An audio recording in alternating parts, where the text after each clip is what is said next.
I got a question from the audience asking about democracy. And you know what? It's a long, convoluted question. And I'm going to try to give a very simple, concise, positive, and constructive answer. What this question boils down to is this. Why is it that in so-called mature Western democracies, there is so little interest in democracy itself, in improving democracy, in reforming democracy, in amending the Constitution? Now, you've lived through some exceptions to the rule, haven't you? There's been a whole lot of interest in gay rights, constitutional amendments for gay marriage and gay rights. Yep, that's true. Oh, what else can we think of? Abortion. It's been a lot of interest in abortion. But when you look at democracy as such, when you look at what an outrageous joke elections are, whether it's in the United States of America, England, Canada, Australia, any of these countries, when you look at how Parliament itself works, when you look at how little anyone can do in Canadian Parliament if they are not the Prime Minister or one of his direct acolytes, members of cabinet working with the Prime Minister. Indeed, even the United States, despite the congressional system, where you seem to have a country ruled by just one man and an unbelievably dysfunctional quasi-democratic system. Of course, the issues of corruption and what have you. In this video, I'm not asking negatively or analytically about those problems. I'm asking positively and constructively about the solution. And what I have to say to you is, in a word, education. The solution is education. And the current problem is also excavated by education. Because the problem is nobody cares. Right? The problem isn't democracy. The problem is lack of interest in democracy. The problem is lack of any positive interest in reforming democracy. And again, we can illustrate this by looking at exceptions to the rule. You know where people really care about the future of democracy? You know where they really care? Thailand. Right now, in 2020. In Thailand, they look to the east and they're looking at Cambodia. They look to the west, they're looking at Myanmar. They look to the south, they've got Malaysia and Indonesia. People in Thailand care about democracy. Just a little bit further north, there's China. Do you want the future of your country to be more like China? To be more like Japan? To be more like Western Europe? It's a big question. Right now, the streets of Bangkok, Thailand, they're asking, how much democracy are they going to have? You know where people care about democracy? Hong Kong. They're not going to get it, but people in Hong Kong are willing to stand up and kill and die for democracy right now in the year 2020. It's tragic, it's sad, but that's the truth. They care, we don't. Why don't we care? Why is there so little interest in democracy in countries where people feel they have enough democracy? And just one more example, Mongolia has a great big land border with Russia, and they got people on business coming back and forth on the train to and from Russia every day. The trains connect Mongolia to Russia. They got people on the other border coming back and forth from China. They're looking at Russia, they're looking at China, they think, we're interested in the future of democracy. We're interested in not having our future look like Russia, not look like China, not look like North Korea. Maybe they want the future to look more like Japan, maybe like the United States of America or Western Europe. They are interested in democracy. We are not. And why? Of course, it's our system of education. Aristotle set out this puzzle for us, and then he died, leaving the book incomplete. At any rate, the only extant copy we have of Aristotle's Politics is incomplete. Maybe there was a complete copy in the Great Library of Alexandria before it was burned down, right? But Aristotle set out this puzzle for us, that in every country, system of education has to correspond to, has to work with, has to work for the constitution of that country.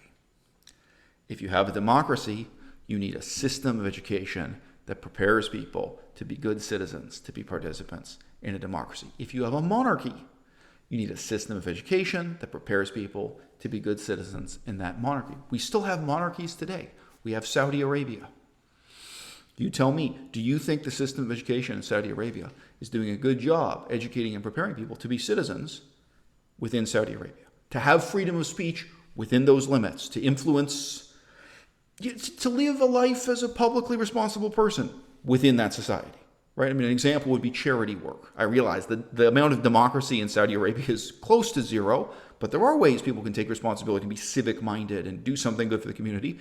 Islam is very big on charity work. Well, are you learning to do that in the Saudi system? Even if you accept the Constitution of Saudi Arabia, you can question, you can evaluate, is the education system succeeding or failing in preparing you to be a good citizen of Saudi Arabia? Is the education system in any given country doing a good job of preparing you to be a member of, a participant in, a leader in, the democratic system in that country, however much or however little democracy you may have? We have a further problem, because democracies change dynamically. Constitutions get rewritten sometimes every few decades, sometimes every few years, and that even happened in Athens. It even happened within Aristotle's lifetime, okay? Constitution gets rewritten again and again. The number of years between the draconian laws and the Constitution of Solon, of Athens, it's not that many years. You'd be surprised. We still have these words in English, draconian laws, draconian legislation. We still say, reflecting this Constitution that only lasted for a couple of years. Constitutions don't last forever. We have a cultural tradition, especially in the United States of America, of regarding the Constitution as if it's something set down once and for all time, like the pop culture idea of the Ten Commandments that Moses carried down from the hill. That is not true about constitutions anywhere. Not in the United States, but even more flagrantly, not in West Germany, not in South Korea, not in Japan, definitely not in Canada. In most countries, constitutions are something that change. There is an inherently conservative bias in that your system of education is never going to be preparing you to participate in the democracy of the future. It's only and always going to be preparing you to participate in the democracy of the past.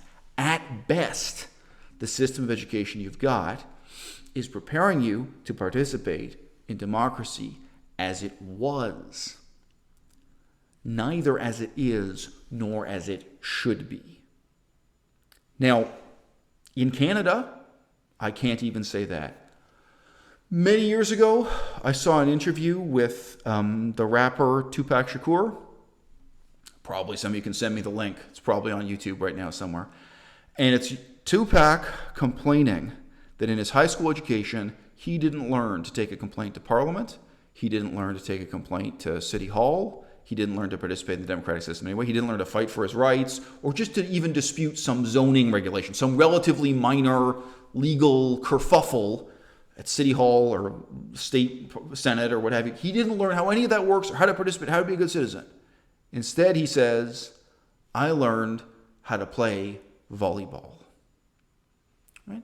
He wasn't the most articulate guy, and as I recall, he was a teenager when he gave that interview, right? But it's a sincere and hard-hitting complaint. What we are teaching people in high school doesn't prepare them to be citizens, and what we're not teaching them, right? It highlights, it's the basis of this whole problem. This person's writing in to ask me about, why is there no interest in direct democracy or even making parliamentary democracy work in any of these countries? People have the delusion that they have enough democracy, but it is largely a delusion predicated on ignorance. Right? So it would be one thing if we could reform the system of education so that people in democracies really were prepared to be responsible citizens, to be participants in, to even be leaders in democracy. We don't have that yet. But there's a further challenge. I want an education system that prepares you not to participate in democracy as it is, but in democracy as it should be. Afghanistan. They have a system of democracy. It's deeply flawed. It's riddled with corruption and inefficiencies, and men with machine guns have to guard every ballot box against terrorist attacks from the Taliban. There are a lot of problems. All right. If you're designing a system of education in Afghanistan today, in 2020, Are you going to teach people how to participate in democracy as it actually is, or as it ought to be? As it should be, and as it quite possibly could be within just 10 years. 10 years goes by pretty quick. Well, what you're educating people about in high school today or in university today, it could be reality just 10 years from now. And in a country like Afghanistan, that's not reckless optimism. Like, okay, here's how to participate in the elections, not that we had 4 years ago, but that we should have 4 years from now, right? That's reasonable. It's reasonable. I mean, again, a situation as stark and terrifying as Afghanistan, a situation like Mongolia, a situation like Thailand. Are you educating people for the democracy they already have, or for the democracy they ought to have, and that they ought to be equipped to demand? Right? Again, in a country like Canada, we don't even have a system of education that explains to you how the system of democracy already works. Anyone who takes a moment to glance at how the elections actually work, which people are interested in now for 5 minutes in 2020 because of the election of Donald Trump, and it's been a big disaster. 20 years ago, the year 2000 elections that swept George W. Bush into power, there was a brief moment where people stopped and took 5 minutes to read the Wikipedia article for how elections actually work in the United States of America. Like, this doesn't make any sense. And then what happened? Nothing. There was no constitutional amendment. These problems, it's not just reasonable to have a constitutional amendment. It's reasonable to tear up the Constitution and write a new one. It's reasonable to start with a blank sheet of paper and start making laws that actually work. So a man is choked to death on the streets in the United States of America. And for 5 minutes, the whole world pays attention to this very strange accretion of laws and standard of practices and expectations of how the police work. For 5 minutes, it's so fleeting. People care. It's the same with, aircraft crashes. When there's a disaster in the aircraft industry, for just 5 minutes, people are learning the details of how the black box works, and how the government ministry that inspects it for safety works, and who's responsible for what, and they move on and they forget, right? There's been no sincere interest in reforming democracy. And I don't just mean the United States of America.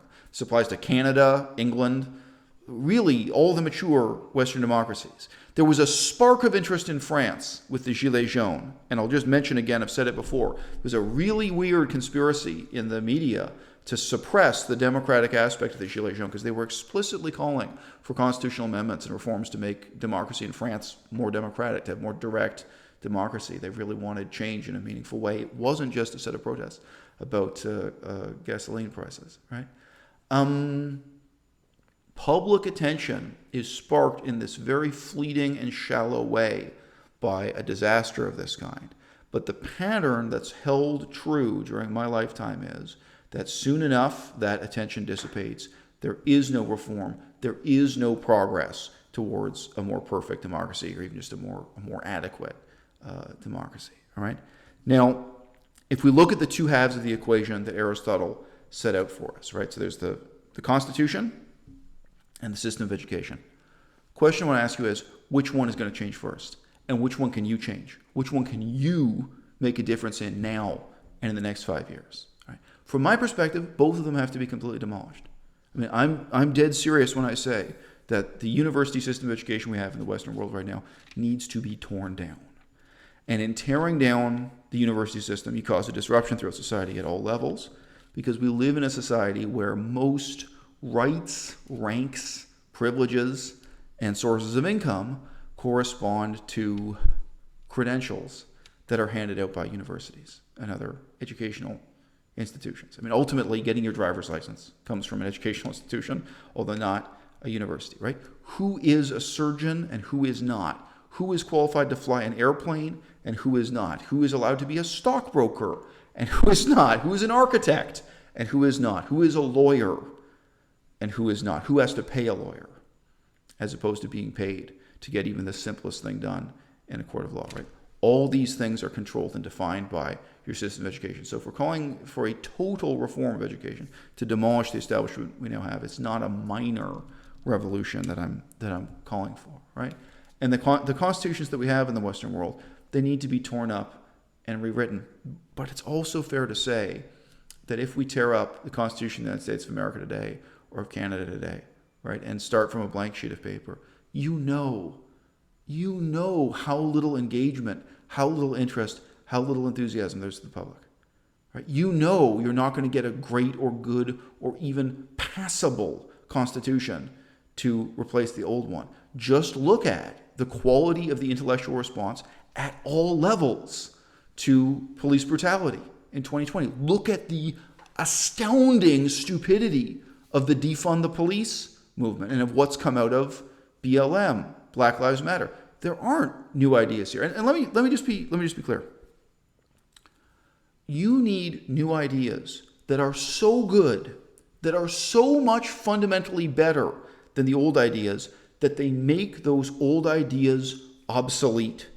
That's what we're looking for. We're not looking for new window dressing, new decoration, not for something that's just fun, just decoratively better on the surface, right? We're looking for fundamental innovations, fundamental improvements. Or rather, what I mean to say is nobody is looking for fundamental innovations. Nobody is interested in any fundamental improvements. And that is the rot at the basis of our system of education, which is most obviously evident in political science education, political philosophy, politics as an area of education, and the knock-on effects that has on the system. Now, I'm 42 years old.